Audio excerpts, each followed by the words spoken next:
بعض اوقات لوگ روزہ اس وجہ سے چھوڑ دیتے ہیں کہ وہ کمزور ہوتے ہیں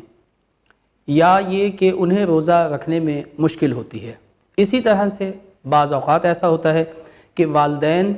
اپنے بچوں کو یا اپنی بچیوں کو، مثال کے طور پہ وہ حالت بلوغ پہ پہنچ چکے ہیں، 15 سال کے ہیں، مگر یہ کہ کمزوری کی وجہ سے وہ انہیں روزہ رکھنے نہیں دیتے، یا بعض افراد بچیوں کو 9 سال کی ہو جاتی ہیں مگر کمزوری کی وجہ سے روزہ رکھنے نہیں دیتے۔ تو کیا یہ ممکن ہے کہ کمزوری کی وجہ سے یا یہ کہ روزہ رکھنے میں اگر کسی کو مشکل ہوتی ہے تو کیا وہ روزہ چھوڑ سکتا ہے یا نہیں چھوڑ سکتا؟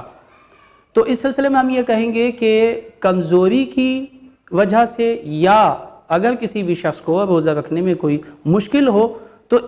ان وجوہات کی بنا پہ روزے کو چھوڑا نہیں جا سکتا، بلکہ اس کے اوپر وہ روزہ واجب رہے گا اور اسے جو ہے وہ روزہ رکھنا ہوگا۔ اگر اس صورت میں اس نے روزہ چھوڑا تو اس کے اوپر جو ہے روزے کی قضا بھی ہوگی اور روزے کا کفارہ بھی اس کو ادا کرنا ہوگا۔ البتہ اگر یہ کمزوری یا مشکل اتنی زیادہ ہو، اتنی شدت سے ہو یہ کمزوری کہ یہ کمزوری اس کے لیے نقصان کا باعث بن جائے، اتنا کمزور ہو کہ اگر روزہ رکھے تو پھر یہ روزہ اس کے لیے نقصان کا باعث ہو، یا پھر یہ کہ بڑی مشقت کا باعث بن جائے روزہ،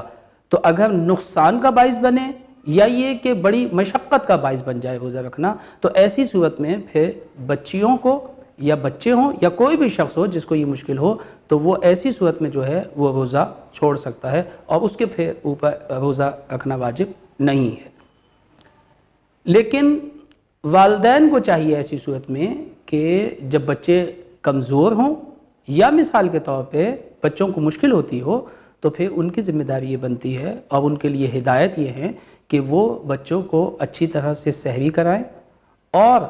تمام دن روزے میں ان باتوں کا خیال رکھیں کہ بچوں کو ایسے کاموں میں مشغول نہ ہونے دیں کہ جو بچوں کے لیے کمزوری کا باعث بنتے ہیں۔